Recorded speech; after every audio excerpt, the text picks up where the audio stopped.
Many people have this fantasy idea that having a Pokemon business is all about like ripping packs, pulling them amazing hits, buying collections, showing off these big fancy cards when it's expensive or whatever. I mean, it can be a hard to find card. But the reality is, it's not only that. There's a lot more aspects to having a Pokemon business than just the highlights that you see on YouTube or Shorts or TikTok or what other way that you watch the videos. And today we're going to talk a little bit about that. So, my name's Cody. I am the owner of Neuropath TCG, and I have a Pokemon business. It is small, but it's mine, and I actually have a lot of fun doing it. So we're going to talk about some of the things that a lot of people maybe not talk about regarding what all entails having a Pokemon business. And it's the honest truth of the not so fun parts about it. We're going to talk about several different points. And the first point is expectations versus reality. What I mean by that is that you might have this fairy tale idea of what a Pokemon business is because you see highlights of other people on what they do for their business. You see them opening a ton of packs, pulling the chase card out of the set, or buying the huge collection. Well, yeah, that is part of the business. That's the fun part. Getting orders in, shipping them out, having fun doing that. But in reality, there's a lot behind the scenes that you don't see. Like, for instance, for me, I sell a lot on TCG Player. And to do that means I have to sort thousands upon thousands of cards. I have to sift through them. I have to see what I want to actually list and what I don't. And then you have stuff like what's behind me. You have a bunch of 5-row boxes full of cards. These aren't all full by any means. There's a little over 11,000 cards that are alphabetized by set, divided up, and it's easy for me to be able to find the card I'm looking for if it sells. Now, if you do not enjoy organizing, if you do not enjoy the alphabet, if you don't enjoy taking the time that is needed to drive the success of your business, then this is not for you. I'll just be blunt about it. I spend hours upon hours every week going through cards, going through collections that I bought, and alphabetizing them, getting them ready, making it to where I can have them ready to list, checking conditions. You have to be good at conditioning your cards. That's another big one. But this stuff takes a lot of time. And it's the not so fun part for many people. Like, yeah, I do enjoy organizing. I enjoy putting away cards. I've always done that with my collections in the past. So that's nothing new to me. But to get better sales or to try to drive your business, that means you have to scale up. You have to continuously scale up, which means doing more and more and more and more. And it is time consuming. I'm not going to try to sugarcoat it any type of way. It is time consuming. I'm going to jump in real quick, halt that, because I want to say thank you for everyone that has subscribed already. But I'm also going to be doing a giveaway once we hit 800 subscribers. So if you're not already subscribed, please jump in. Right now, I'm thinking for 800, I'm going to do this Mimikyu showcase box. It comes with the promo, an Evolving Skies pack. You heard that right. Evolving Skies pack and 2 Silver Tempest packs. So we're going to be doing this. I'll give it away on a live stream on a Friday after we hit 800 subscribers. And then every 100 after that point, so 800, 900, I'll do another giveaway. And 1,000, I have a very big giveaway planned out for it because I want to celebrate hitting 1,000 subscribers. So that's one of the things that you need to have an actual reality mindset and not an expectation, a fantasy, or anything like that. You need to have a general idea of what you're getting yourself into. And to be honest, I have a lot of videos showing about it. There's several other PokeTubers that have it as well. PokeTubers, YouTubers that talk about this as well. But the main way to figure it out is to see is to do it yourself. For me, that's the best way to figure it out. But if key things like conditioning cards, alphabetizing cards, sorting them, and then listing. Listing takes a chunk of time as well. And if none of that, if there's something in that does not interest you and you despise doing it, you'll fail at doing this as a business. And unless you're able to get the mindset and you're able to push through it, but then you push it through something that you don't like doing. And if you don't like doing it, then why even doing it at all? So I'm not trying to, scare you away from this. It's just, I'm trying to give you an actual reality of what this is like. Another topic that people, it depends who you watch, they will talk about it or not, is time sacrifice. To make anything good, you have to put your time into it. So I spend a minimum of, I'm going to say 6 days a week, at least 2 hours a day. So I spend a minimum of 12 hours a week on my business. That is in this room that I'm currently in. It's not a very big room where I conduct my business out of. This is where I bring my collections in, go through the collections, list, and then put it all away. And then once it sells, I pull it out of these boxes and ship them from right here in front of me. So, you don't need a lot of space to get started. You need very little. You can easily get started wherever you are. But there is a lot of time involved in all of the processes. And when I'm saying just the 12 hours, that is just the 12 hours I spend in this room of my house. If you are doing cards, well, you have to find the cards, right? So you have to spend time trying to get the collections. Like for me, I use Facebook Marketplace a lot. That's where my main amount of collections come in from. You're constantly on Facebook Marketplace looking for collections. You make a post saying that you're buying, and then you also reach out to any collections that you have interest in at all. And you have to do that constantly. That is never ending. You spend a lot of time on getting the inventory in. Now, if you're doing like sealed product, like Japanese boxes, we got some right here. You have to be able to communicate with whoever your supplier is for that. And then you're in two completely different time zones. So the communication could take a little bit. It could be at different times at night. Like it could be at 5 a.m. your time or 3 a.m. your time when you're trying to message and communicate with the person, your supplier that you're trying to get the product from. So there is a lot of time sacrifice that goes in all this, no matter which way you go, Pokemon, like the cards individually or sealed product. Like you're going to spend time. And like for me, I do not have a lot of time during the day. I have zero time during the day. Like I can check through Facebook Marketplace periodically through the day and go through that. But I don't come into this room until 9 to 10 p.m. at night. And then I won't leave this room until 11 to midnight. And it's just part of it. So you got to make sure that you are able to spend the time doing this, because this is not just like a get quick rich scheme. Yeah, people are going out and buying product from Walmart, Target, Costco, whatever, and quickly like flipping it, but that has no longevity to it. Eventually that's going to die out. When? No one knows, right? But if you want to build something that have a solid foundation in, you have to put a lot of time into it. So that's one of the things, is that you're going to have to sacrifice some time. Let's talk about another point. And this one, a lot of people deal with this daily at their actual job, and that's customer service. There's going to be challenges within that, be it if you're shipping stuff out, like what I do. I mean, your package could become missing, or they actually got it and they say that, they never received it.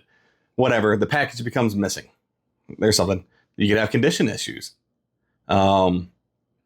You could have, man, it's just anything. Just think about it in the terms of customer service, because you're not going to be able to please every person that's out there. Now, you need to try your hardest, and you need to have good customer service skills. And if that's something that you don't have, you need to work on it. And this could be a good way to help you work on it, in all honesty. But you will spend a lot of, I don't want to say a lot of time. You will have issues that need to be resolved with customer service. You can have people that ordered from you, and then they send you a message saying, hey, I actually had the wrong address. That's my old address that I ordered with. Can you change it? Well, if you already done all the steps and you just haven't mailed it off yet, thankfully, right? You have to take it all back apart and make sure you have the right address on there. Be it either a label, like if it's on a box, a label maker, or a thermal label, or you have to ruin an envelope that you had. You have to change the packing list to show the new address, and then put it all back together, and then you can ship it out. So there's many different ways of customer service. It's not always bad. They could be asking, hey, do you have a certain thing? Which that is great if people are reaching out to you, asking if you have certain stuff. Because one, they either trust you, or it's usually because they trust you. And so having customer service on that side is great. Going back onto the bad side of customer service, whenever there's an issue and you're trying to resolve the issue, is your goal is to give them the absolute best customer service that you can. So that way they'll return. You can turn a bad thing into something good. And then if you show them like, hey, you'll take care of them, you have good customer service skills, and that, I'm going to make up a number, that $20 card that they had an issue with could turn into hundreds, if not thousands, because they realize that you'll take care of them. You gain their trust. So that is one thing to think about, is the customer service challenges that are involved in having a Pokemon business. Now, let's talk about financial reality.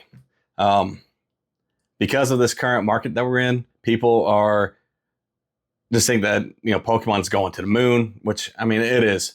Don't be wrong. Pokemon has exponentially grown in price. The profits are, I want to say, talk about profits. It has exponentially grown. But the truth is that if you're doing this the correct way and not just going out to Costco, Walmart, Target, wherever, GameStop, and buying stuff off the shelves and getting that limited little bit of supply that you can get, and then flipping it on Facebook or wherever and getting 50% to 100% return. Like, I don't want to say it because I don't agree with this at all, but that's great on profit terms. I don't agree with the aspect of doing it, but yes, you do make a good profit return doing that. The reality is, going through stuff like this, doing cards, buying collections, selling them on TCG Play where you lose automatically 15.25% plus 30 cents per sale, the margin's thin. Like, you have to know that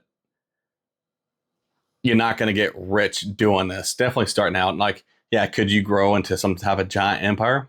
Sure. Yeah, you could. But you have to know where your profitability is, and you have to have a margin that you work within to be able to keep it going. Like booster boxes, like Japanese booster boxes, the profit margin on that is like 10 to 15% on a good one. Well, on a good one, it depends. Like the average is maybe around 15%. So you have to take that into account. If it's a $50, I'm making stuff up. If it's $100 box, you paid $70, and then you have shipping charges on top of it to get it. I'm using Japanese as an example here, to get it to the States, and it costs around $8 to get it in. If you're doing a large enough order, it's like $5 to $6 per box on shipping, depending on how many you order. So say you have $55 in there, and now you have tariffs of 15% as well. We have to tack that on. And then you have fees. If you have your own website, like I do at NarrowPad TCG, the fees are a lot lower. But if you're going off TCG Player, you're going to be doing anywhere from the 13 something percent to the 15.25, depending where you fall at it within there. Like, I'm a pro member, I have all the additional stuff, so my fee is a little bit higher. But doing it a way that has longevity to it, the margin's thin. There is margin there. There is profitability there. You have to make profit if you're doing this as a business and you want to continue doing this as a business. You have to make profit, but it is thin. So you have to keep that in mind. People you see at card shows that, I mean, they might be buying a card for 80% of market value, and then during the same show, turn around and flip it for 90%. Well, there's a 10% profit on that one card, right? But there's a downside to it of not everything sells. Pokemon's super hot right now. A lot of stuff, almost everything sells. That's not an issue right now. But when it slows down, sales are going to slow down. Well, not everything's going to be chased after and immediately bought, I guess is a better way to say that. So that's just one thing to remember, the financial realities of actually selling cards. I can't just say Pokemon. This works for Magic, One Piece, Lucario, any card game, really, right? Let's talk about where you're turning your hobby into a business, because that is technically what you're doing. Like, I used to play cards a lot. I used to play a lot of Yu-Gi-Oh! I played a lot of Magic, and I dabbled a little bit in playing Pokemon. I had a lot of fun playing. I really enjoyed playing Commander and Magic the Gathering. I had a lot of fun doing that. But once you start doing this, your free time that you had playing cards shifts to doing stuff for the business. So your hobby is no longer playing the card game as much as it is running a business. And a lot of people have an issue with that. Definitely a lot of card stores have issues with that. It's usually the newer ones, and it's usually the ones that fail. They want to open a card store as a place to hang out. Which, don't be wrong, it's a great way to have a community around you, like definitely a local set community of people with similar interests at what you have. But you're not going to get to play. I mean, in all honesty, if you want to run efficiently, you're not going to be playing. Yeah, you might get to play. You're going to get to play every once in a while because you need to. I mean, you need to have the fun, but you're not entering tournaments. You're not sitting down for a full match of Commander.